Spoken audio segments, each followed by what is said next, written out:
But இந்த பிரச்சனை வந்து ஒரே நாளில் 2 படமும் வருது அப்படிங்கிறது வந்து இண்டஸ்ட்ரிக்கே அது ஒரு பெரிய கஷ்டமாக தான் இருக்குது. சார், இப்போ இந்த பராசக்தி படமே முழுக்க முழுக்க வந்து ஒரு உண்மை சம்பவம் அப்படின்றத சொல்கிறாங்க. எப்போவுமே வெறும் உண்மையை மட்டுமே வச்சு ஒரு படத்தை எடுக்க முடியாது. அதில் சில கற்பனைகளை கலந்தால்தான் அது படம். இதுவரைக்கும் சிவகார்த்திகேயன் நினைச்சது தானே அவர் லைஃப்பில் நடந்திருக்கு. நீங்கள் ஆரம்பத்துலேருந்து இந்த வளர்ச்சியை நீங்கள் பார்த்தீங்கன்னா அவர் ஒவ்வொரு ஸ்டெப்பையும் ரொம்ப கவனமாக எடுத்து வைக்கிறாரு, ரொம்ப கால்குலேட்டிவாக எடுத்து வைக்கிறாரு. ஒரு தந்திரமும் அதுக்குள்ளே இருக்குது. சார், கோட் படத்தில் வந்து விஜய் சார் வந்து சிவா சாருக்கு துப்பாக்கியை கொடுக்குறாரு. ரெண்டா கொடுத்தோன்னு இப்போ நினச்சிருப்பாரு. ஏன்னா இப்போ நீங்களே 10 முறை கேட்டீங்க, நானே ஒரு 1000 முறை கேட்டேன். விஜய் வந்து ஈரோட்டில் ரொம்ப ஆக்ரோஷமாக பேசணுன்னே அது வரைக்கும் அமைதியாக இருந்த உதயநிதி என்ன பண்ணிட்டாரு, இல்லைங்க நம்ம வந்து அது 10 வரட்டும் அது 14 வரட்டும்னு தான் நம்ம நினச்சோம். பட் இவ்வளவு ஆக்ரோஷமாக அவர் பேசும்போது 10ஆம் தேதி நீங்கள் கொண்டு வந்துருங்கன்னு சொல்லிட்டாரு போல. ரெட்ரோ மீடியா நேயர்களுக்கு வணக்கம். இந்த ஒரு இன்ட்ரெஸ்டிங்கான இன்டர்வியூவில் நம்ம கூட மூத்த பத்திரிகையாளர் அந்தணன் சார் இருக்கார். சார் வணக்கம் சார். வணக்கம். Welcome to retro media. நன்றி. ரீசெண்டாக பராசக்தியோடைய ரிலீஸ் டேட்டை மாற்ற போகிறாங்கன்னு ஒரு பேச்சு இருக்குது சார். அதுக்கு காரணம் முழுக்க விஜய் அவர்களுடைய ஜனநாயகன் படத்தோடைய அந்த பாக்ஸ் ஆஃபீஸ் கலெக்ஷனை பிரேக் பண்ணுவோன்னு. இது மட்டும் இல்லாமல் Cloud9 மூவிஸோட ப்ரொடக்ஷனில் ரெடியான படம் மங்காத்தா, அந்த படத்தையும் பொங்கலுக்கு வந்து ரிலீஸ் பண்ணுறோம், ரீரிலீஸ் பண்ணுறோம் கிராண்டா அப்படின்ற மாதிரி பிளான் பண்ணுறாங்க. இது முழுக்க விஜய் அவர்கள் கடைசி படமாக அந்த ஜனநாயகன்றதை பிளான் பண்ணியிருக்காரு. இங்க இருந்தே அவரை பிரேக் பண்ண அரசியல் இன்னும் ஈஸியா பிரேக் பண்ணலான்ற பிளான்ல ஒரு ப்ராசஸ்ல இறங்கி இருக்காங்க ஒரு டாக்ஸ் இருக்கு சார். இது எந்த அளவுக்கு உண்மை சார்? ஒரு சின்ன கரெக்ஷன், மங்காத்தா வந்து பொங்கலுக்கு வரல, ஜனவரி 23 வருது. ஆக்சுவலாக ஜனநாயகன் பராசக்தி வந்து ஒரு 2 வாரத்தில் அதை இறக்குறாங்க.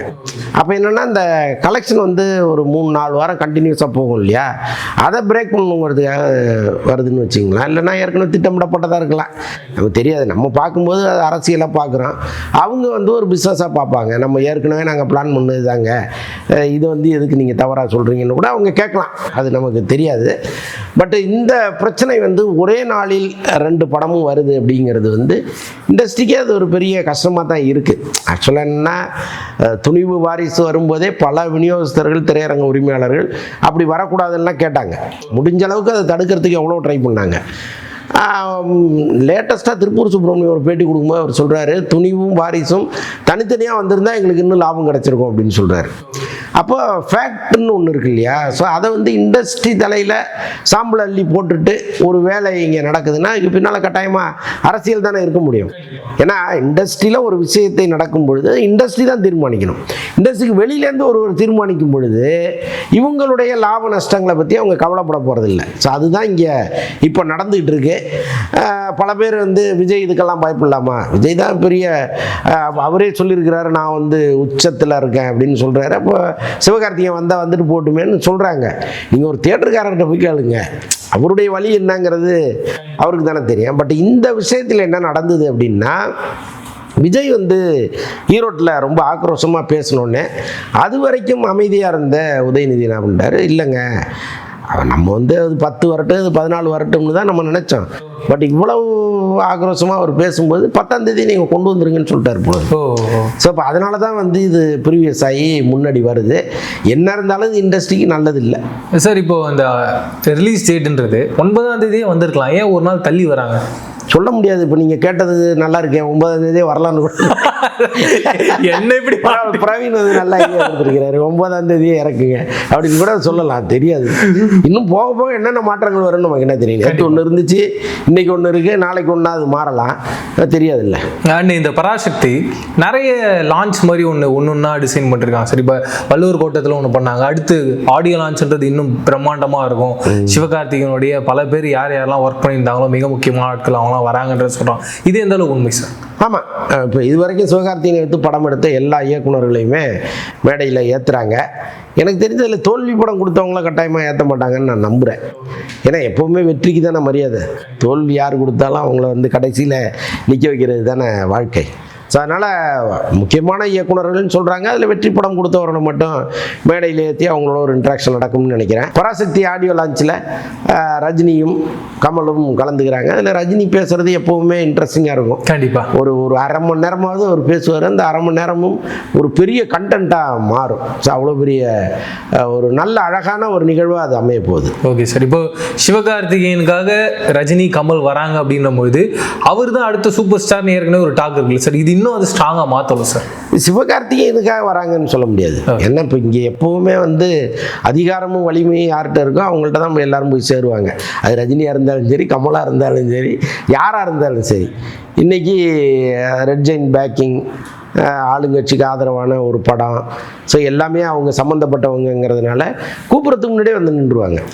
நீங்கள் கூப்பிடலனாலும் நாங்கள் வருவோங்க அப்படின்னு உரிமையாக வருவாங்க. ஸோ அதனால் அது சிவகார்த்திகேயன் வந்து எனக்காக வர்ற நட்பு அப்படின்லாம் அவர் எடுத்துக்க தேவையில்லை. ஏன்னா இதே நாளைக்கு வேற ஒரு கம்பெனியில் ஒரு படம் நடிக்கும்போது சார் வாங்க சார்னு கூப்பிட்டா வரவா போகிறாங்க? கண்டிப்பாக அது நடக்காது. புரியுதா உங்களுக்கு? அதனால் எல்லாமே வந்து அதன் உயரங்களின் அடிப்படையில் தீர்மானிக்கப்படுவது தானே சார். இப்போ இந்த பராசக்தி படமே முழுக்க முழுக்க வந்து ஒரு உண்மை சம்பவம் அப்படின்றத சொல்றாங்க. இதுல இருந்து வேற ஏதாவது மாத்தி உள்ள படத்துல எழுதிருக்காங்களா, இல்ல முழுக்க முழுக்க என்ன உண்மையா நடந்தோ அதை மட்டும் தான் பேஸ் பண்ணி இந்த கதை போதா சார்? எப்பவுமே வெறும் உண்மையை மட்டுமே வச்சு ஒரு படத்தை எடுக்க முடியாது. அதில் சில கற்பனைகளை கலந்தால்தான் அது படம். நீங்கள் வெறும் உண்மையை எடுப்பதுங்கிறது டாக்குமெண்ட்ரி. கொஞ்சம் கற்பனையை கலந்தால் தான் திரைப்படமாக மாறும். இந்த படத்தை பொறுத்தளவுக்கு சுதா கொங்கரா நிறைய கற்பனைகளையும் கலந்து தான் எடுத்திருக்காங்க. பட் ஒரு அசைக்க முடியாத உண்மை அதுக்குள்ளே இருக்குது. நான் கேள்விப்பட்டது என்னென்னா, அண்ணாமலை யூனிவர்சிட்டி வாசலில் ராஜேந்திரன் அப்படிங்கிற ஒருத்தருடைய சிலை இருக்கும். அவர் ஒரு முன்னாள் மாணவர். ஒரு அன்னைக்கு இந்திய எதிர்ப்பு போராட்டத்தின் போது தீக்குளிச்சு இறந்தவர் அவர்.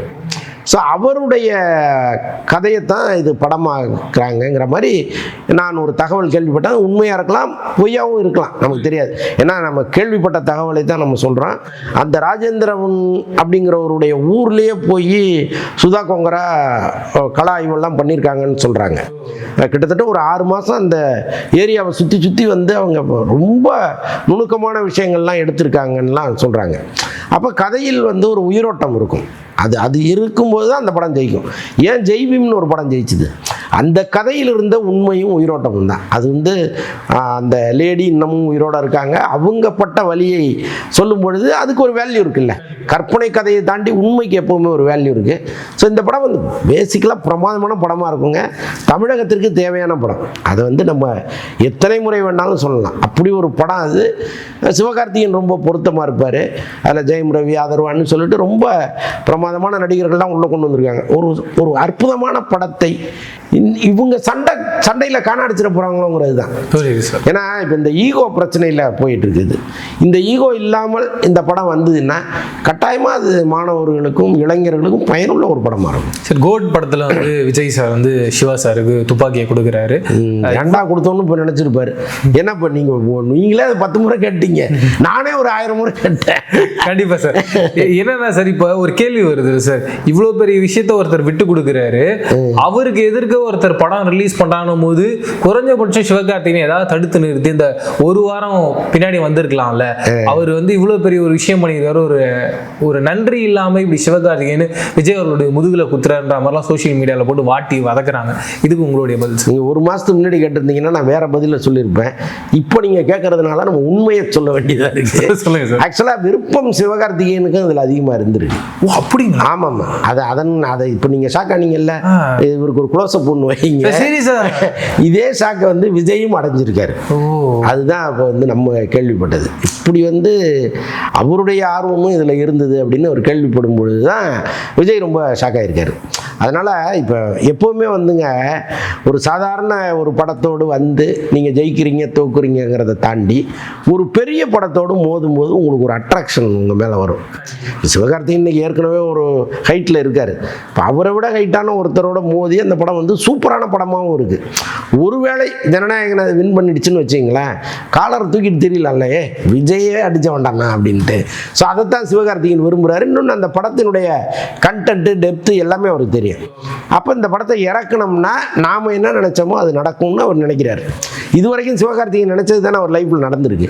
நீங்கள் ஆரம்பத்துலேருந்து இந்த வளர்ச்சியை நீங்கள் பார்த்தீங்கன்னா அவர் ஒவ்வொரு ஸ்டெப்பையும் ரொம்ப கவனமாக எடுத்து வைக்கிறாரு, ரொம்ப கால்குலேட்டிவாக எடுத்து வைக்கிறாரு, ஒரு தந்திரமும் அதுக்குள்ளே இருக்குது. ஸோ இதெல்லாம் சேர்ந்து தான் அவரை வந்து இவ்வளோ பெரிய உயரத்துக்கு கொண்டு வந்துச்சு. இப்போ அவருடைய கடைசி தந்திரம்னு வச்சுங்களேன். Okay sir. சார் ஆர்டி ராஜா அப்படின்றவர் சிவகார்த்திகேயனுக்கு ஆரம்ப கட்ட காலத்தில் பெரிய அளவில் உதவி பண்ணார். இப்போ இந்த பராசக்தி ஆடியோ லான்ச்சுக்கு அவர் வருவார் அப்படின்னு கேள்வி இருக்கு சார். அவர் எங்கே இருக்காருன்னே தெரியலங்கிறாங்க. ஆக்சுவலாக அந்த அவங்க 2 பேருக்கும் இடையிலான பிரச்சனை, கடன் பிரச்சனை, அது ஒரு பெரிய பிரச்சனையாக மாறி அதுக்கப்புறம் சிவகார்த்திகேயன் அண்டர்டேக் பண்ணி இவர் ஏதோ சஃபர் ஆனதெல்லாம் சொல்கிறாங்க. பட் அதில் என்ன உண்மைங்கிறத ஆர்டி ராஜா வெளியில் வந்து சொன்னாதான் தெரியும். அவர் பாதிக்கப்பட்டாரா அல்ல உள்ளபடியே இதனால் அவருக்கு லாபம் கிடைச்சிதாங்கிறதெல்லாம் அவர் தான் என்னைக்காவது வந்து சொல்லணும். பட் இது இப்போ வந்து ஆர்டி ராஜாவை எங்கள் மேடையில் ஏற்றுவதுங்கிறது வாய்ப்பே கிடையாது. ஏன்னா சிவகார்த்திகேயன் அதை விரும்ப மாட்டார். முதல்ல அவங்க அந்த படக்குழு விரும்பினா கூட அவர் எதுக்குங்க இங்கே வர வைக்கிறீங்கன்னு தான் அவர் கேட்பார் முதல்ல. ஸோ அதனால் அதுக்கு பெரும்பாலும் வாய்ப்பு இல்லை. இப்போ இந்த ஒரு ஹிஸ்ட்ரியாக பார்க்கும்போது சார், இப்போ சிவகார்த்திகேயனை வளர்த்து விட்ட இடத்துல ஆர்டி ராஜா இருக்காரு, நம்ம தளபதி. ஆனால் இங்கே யாரையும் வளர்த்து விட முடியாதுங்க. நம்ம வந்து அந்த வார்த்தையில் நம்ம எப்பவுமே உடன்பாடு கிடையாது. இப்போ விஜயை வந்து நான் தான் வளர்த்து விட்டேன்னு செல்வகுமார் சொல்கிறாருல்ல, பிடி செல்வகுமார், அந்த மாதிரி யார் சொன்னாலும் அதில் வந்து நான் அதை ஏற்றுக்க மாட்டேன்.